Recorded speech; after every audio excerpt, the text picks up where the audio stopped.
इस तरफ तांत्रिक महाराज भी अपनी आंखें बंद किए ध्यान मग्न थे। तांत्रिक महाराज ने खुद को एक अंधेरी जगह पर पाया। क्या यहाँ कोई है? सामने से कोई जवाब नहीं आया और तांत्रिक महाराज के पास एक तितली आकर रुकी। वो तितली अंधेरे में चमक रही थी।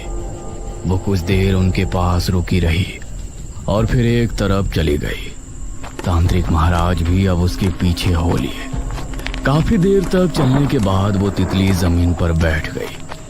तांत्रिक महाराज ने पाया कि जमीन पर एक दरवाजा लगा हुआ है।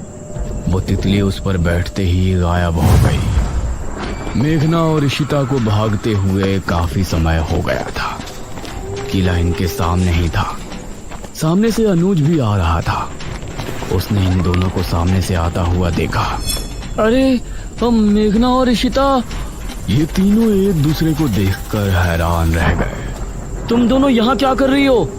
तुमको तो अपने कमरे में होना चाहिए था। मेघना कुछ कहती लेकिन इससे पहले ही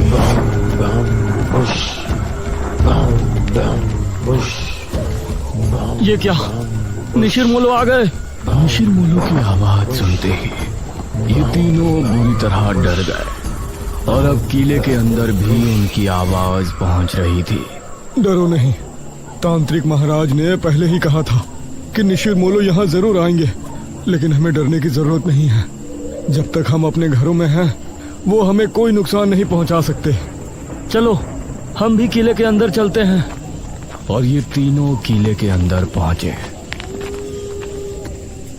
अरे तुम तीनों यहाँ क्या कर रहे हो? वो कुछ नहीं पिताजी। क्या मतलब कुछ नहीं? हमने कहा था ना कि आज की रात बाहर नहीं निकलना। तभी तांत्रिक महाराज ने एक लंबी सांस भरी और अपनी आंखें